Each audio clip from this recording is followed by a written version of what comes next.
Hey there, it's Faith Talk Live. I'm Rick Probst. And I'm Dan Radcliffe. Hey, this is really a treat for us. We get to catch these guys together, Ariel and Michael Tyson. They have 6 sons, 1 child on the way. We're not sure if that's boy number 7 or girl number 1. We'll find out, no doubt. But they have put together their first children's book. It's called Jack and the Fantastical Circus. And it is out. It talks about virtue and a lot of other great things. Guys, how are you? We're doing really good. Doing great. Thanks so much for having us. Awesome. Yeah, we appreciate you pulling over and not talking to us while you're driving, because that could be dangerous. We wouldn't want that. To happen. We've talked to a number of people in cars, and sometimes it's almost like the show Comedian Cars, right? We get a chance to talk to folks in cars. So thanks for stopping. Hopefully you're not at a stoplight, and you're there on the side of the road. Let's talk a little bit about your book. All right. So you have 6 boys, which is a whole nother book, right? Yeah. So That's true. Why did you guys decide to write this book at this time, and what's it all about? You want to start? Yeah. Well, we decided to write it at this time because that's when the publisher reached out to us. Ariel self-published a book 4 years ago this month. And the process of writing a book with a publisher has been amazing. Our publisher, Good and True Media, they've just been phenomenal to work with. So helpful. They gave us such freedom, but also gave us all the support that we needed. And Ariel and I have always wanted to write a book together. Like I said, Ariel's already published a book, and I have some frameworks of some books that I'm stewing on. But it's one thing to want to write a book or even start writing a book and then publish a book. There's a big difference. And something interesting is Ariel released her last book right at the same time that one of our kids were born. And now we're releasing this one right at the same time. So we give birth to things all at the same time. Our twins, our book and our baby. Yeah, just you get it all out of the way at one time. It's much easier that way, right? Yeah. Instead of splitting it up. Yeah, and we had always talked about doing some kind of children's book or children's devotional together. But we didn't know which we would do first, a book for adults or a book for kids. So when the publisher reached out, we were excited because we're like, well, this is the first one we get to do together. Now, tell us about you guys. You're church planters and a church planting wife and professor and all this. Tell us about you guys and how you got into writing books. So we actually we church planted in North Carolina back in 2011, I think, for a couple of years with another couple. And then we moved to Montana and we started a church there. We lived in Montana for 8 years.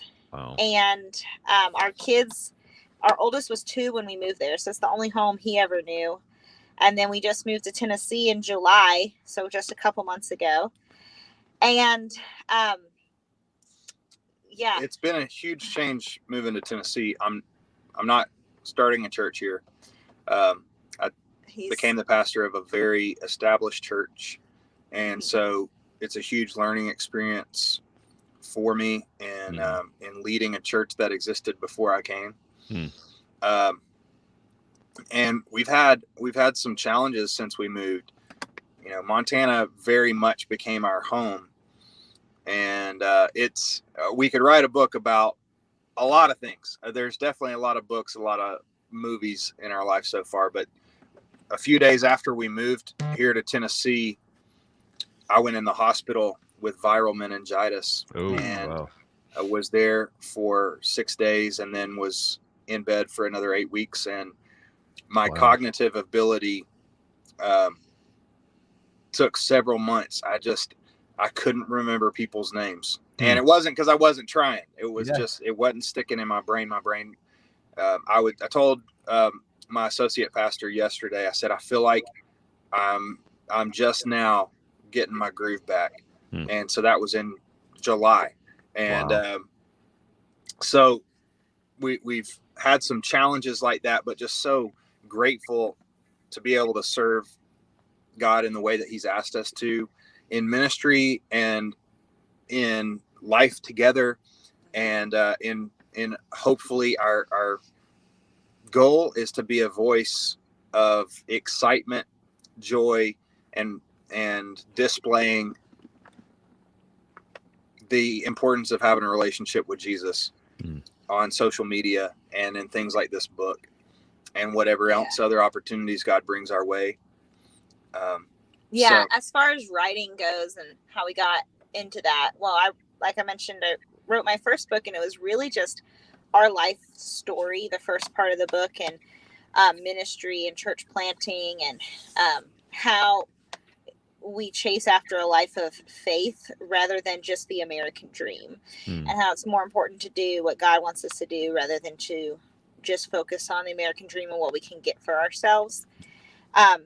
And then you mentioned professor. I was a college professor for 9 years with Liberty University Online, which was awesome because we took that through several states that we lived in for church planting and ministry. And then I could be a support when Michael was in ministry just to help our family out financially too. Right. So Michael and Ariel Tyson, they are pastors, and they also have a book out. It's a children's book, Jack and the Fantastical Circus, teaching kids the importance specifically about virtue, and quite a large following on Insta and TikTok. You can tell I'm 61 when I call it TikTok. On the tic-tac. On the TikTok. I think it $1.8 million on $1.8 million. Now he's made you rich too. That's awesome. We're starting a GoFundMe. We're starting a GoFundMe account for the Tysons right now. So 1.8 million viewers on TikTok there, and then 597,000 followers on Insta. Awesome. That's beyond normal, isn't it? Well, we've actually we just hit 1.9 million on TikTok yesterday, I believe. True. I think it was yesterday. On Ariel's Instagram, she's almost at 650,000 now. My gracious! And then the biggest one of it all is my Instagram, and I'm about 36,000. So let's go! Go, Michael. Yeah. Yeah. Thank you for tell us what you guys do on TikTok. I'm a TikTok dad, and much to my son's chagrin, I got on TikTok and I made some videos, but I don't have that like followers like that. But what do you guys do on TikTok? Oh, a little bit of everything, I think. We one of the things I guess we share probably the most is that we obviously have a big family and that they're all boys. Yeah. And in the fun videos and exciting things, sharing how much we love having boys and raising them. Let's say that's kind of the main thing, but we do a variety of. TikTok started out for us as just a fun thing that we could do whatever we want. Instagram is, for Ariel, it's a business. And so it's not as much of just whatever she wants to do all the time. She's got deadlines and stuff like that. And so TikTok started out just as, you know what, we don't really care about how well this performs. Let's just make something funny. Yeah. And then we had one specific video that really just exploded. Last time we checked, it was the 37th most liked video of TikTok. Wow. Yeah. Yeah. It's awesome. It's right at 200 million views. Yeah. Right. It's kind of crazy. Yeah. Wow. And what was the video about? It's just us having 6 boys. That's all. It really, it says, it starts off with when my wife thinks she might have a girl, and then it's Michael and a line of boys. Yeah. That's it. It's nothing special. I'm gonna have to get this TikTok so I can see this thing. Dan, you're gonna have to help me here. Well, let's talk a little bit about the book. Okay, where did you get the idea? Is this something you've been chewing on for a while? This specific Jack and the Fantastical Circus, or how did this all come about? You want me to start? Yeah, sure. Go ahead. The idea for this book came in a collaboration with our publisher. And how we wrote the book was we actually went to a pastor's retreat, and during all the breaks, we set out in the sun in Arizona and we would say, okay, we've got this character that we came up with for this virtue. What does this scene look like? And I would write separately and she would write, and then we would read it to each other and just, oh, I really like that. You did good on that. And we would just kind of merge each other's plans. So we really did write the book together. The goal of the book is to give an exciting, entertaining book that is promoting people to grow. Mm-hmm. And one of my favorite parts about the book that was really important to me, there's not a word written about it in the book, and that is the value of the dad and the granddad, and how they're really heroes of the book, and how the men in Jack's life are men to be looked up to and respected. And that brings accountability into the dad and the granddad's life. Hey, the expectation for them is, I've got this young man, Jack, that's looking up to me to help instill and grow virtue in his life. And so now I've got to be held accountable to that. And so that was a huge piece for me, is displaying the men in a light that was encouraging and inspiring to fathers who read this book, that the best accountability that they can have is the expectation that they have a responsibility to be somebody honorable that their kids or their grandkids or their nephews can look up to and learn from and grow in virtue if they become more like that person. Yeah, overall, the underlying tone.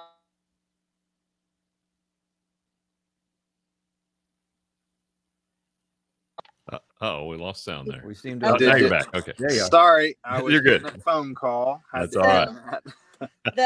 I was just saying the overall underlying tone of mentorship and how I just think it's awesome that we could incorporate the whole family in, so where everyone would enjoy the book, not just a kid sitting there looking at the pages and reading the book by himself or herself, but that the grandparents and the parents and aunts and uncles and everybody could enjoy it together. Awesome. Now, did the book get the seal of approval from all 6 boys? Yes, they loved it. They loved it. It was fun because we had told them about it, but hadn't ever really read the full book to them until we got the book in our hands. Yeah. And so it was more exciting because it had all the illustrations and everything together. Awesome. I read it to them for the first time last week. I think it was a week ago. Yeah.